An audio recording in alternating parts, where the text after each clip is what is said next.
All right, so let's talk about what causes low T4.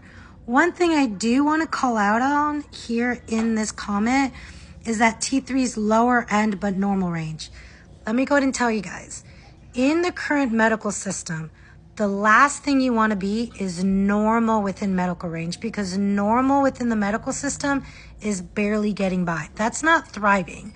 That's not optimal health. Normal makes you look like everyone else. I don't know where you're located. I know here in the US, if you look around, everyone's getting sicker and sicker. I work with so many people in other countries as well, and I hear the frustrations even within their healthcare system. So we don't want to be normal within medical range. So I would tell you this right off the bat tells me your T4 is low and your T4 to T3 conversion is low. However, more than likely your T3 is low because you have low T4 because you have to activate it. That's where that T3 comes from, or a majority of that T3 comes from. So let's talk about what can cause low T4. So in this video, I'm going to focus on iodine because this is a very controversial topic, rightfully so. If you need iodine, iodine is so vitally important. If you don't need iodine, it can destroy your thyroid. Iodine is so important because T4, it's 4 iodine molecules, T3 is 3 iodine molecules. It is foundational for thyroid hormones. Now, there are a group of people, within the functional world that say, hey, you really need iodine. And I understand that.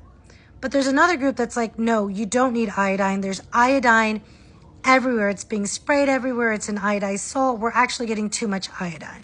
Now, what I have found is that I would never utilize iodine, and I will say I have utilized it in the past with people that have thyroid antibodies, and over again, even when they have high antioxidant support, I see it cause some very serious issues. So I don't consider it if there's antibodies present. But is it possible that you could need iodine and that could be an issue, especially with goiters and nodules? Yeah, because we are getting more exposed to iodine, but we're also really getting exposed to a lot more halogens. Things like fluoride, chlorine, and bromine, especially with forever chemicals and nonstick surfaces. It is disastrous. So iodine, I have utilized iodine as a detox way to get rid of these chemicals. But here are 2 things that I do to make sure of. Is number 1, I utilize an iodine loading test, which is a 24-hour test where you take a large dose of iodine and you test urine.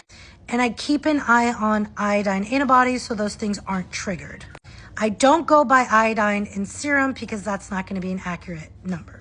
And if I utilize iodine, I utilize it as a complex. I rarely use it on its own.